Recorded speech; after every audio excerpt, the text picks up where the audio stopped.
ዛሬ በረከትና ኖላዊ ቆንጆ ቁርስ አብረው ከኔ ጋር ያዘጋጃሉ። ተዘጋጅታችኋል አይደል? እሺ መጀመሪያ እንግዲህ እንደዚህ ዳቦ አለ። እሱን መሃል ላይ ቆርጠዋለሁ።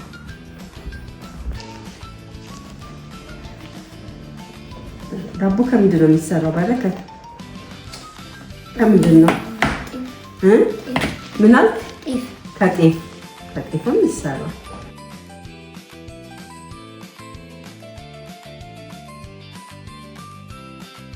ለምንከትበት ውስጡ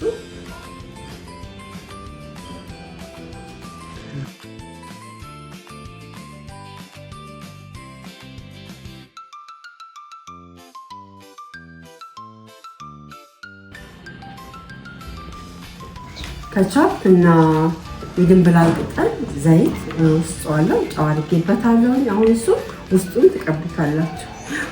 እሱ እየነከረ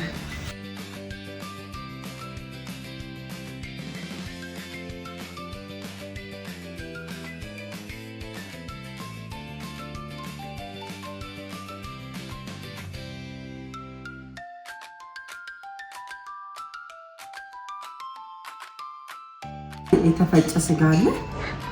ጠበሳ ነው አይደለ? በማንኪያ ጨው አለ። ጨው ነው እንሰው እንጨምርበት። ጨው ባሮ ሽንኩርት አረግበታል። በማንኪያ ትንሽ ቁንደ በርበሬ ላድርግልህ አይደል? እንታነስስበት። ይሄ ጨው ነው።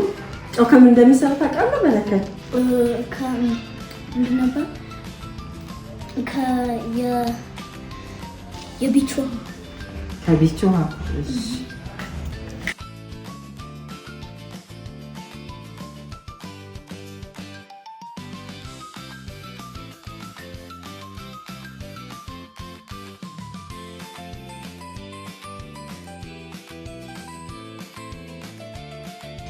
የፈረንጅ ቃሪያ የፈረንጅ ቃሪያ ለማጣፈጫ ከቻፕና ዘይት ጨው ነው። ይሄ እንቁላል ነው። የተቀቀለ እንቁላል እንቁላልን እየፈቀፈቅነው ነው።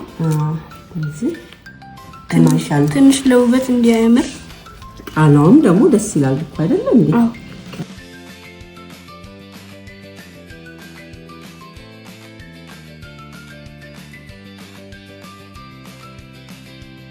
ቅድም የተረፈን ስጋ አለ። እሱን እናደርግበታለን ከላይ ትንሽ ለጣዕም።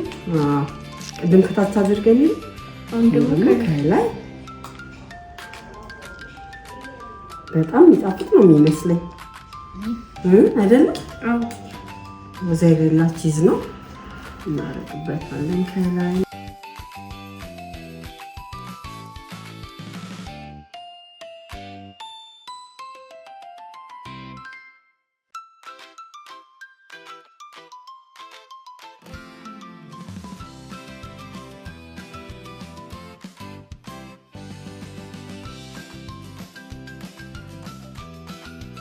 ትንሽ ዘይት እንቀባዋለን።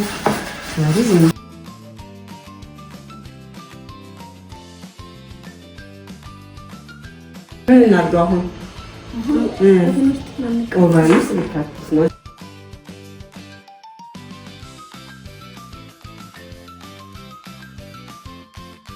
እሺ እንግዲህ እንደዚህ ኖላዊና በረከት እንደዚህ ቆንጆ አድርገው አዘጋጅተውታል። ኦቨን ውስጥ እንከታለን።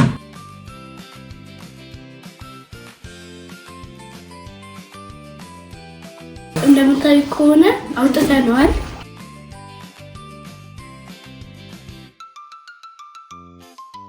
የመሰለ ቆንጆ በዳቦ የሚሰራ ፒዛ በረከትና ኖላዊ አዘጋጅተዋል። በጣም ተወዱታላችሁ። በየቤታችሁ ሞክሩ። እንቅመሰው አይደለ?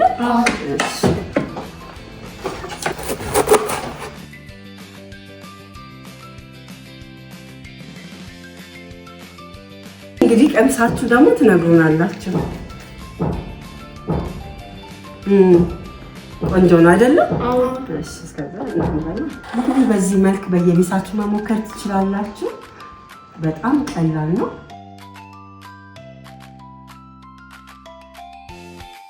እንግዲህ በዳቦ እንደዚህ መሰለ ቆንጆ ስናክ ማዘጋጀት ይቻላል። በሚቀጥለው ጊዜ ደግሞ ሌላ ነገር ይዘንላችሁ እንቀርባለን። እስከዛው ቻው በላችሁ አይደል? ቻው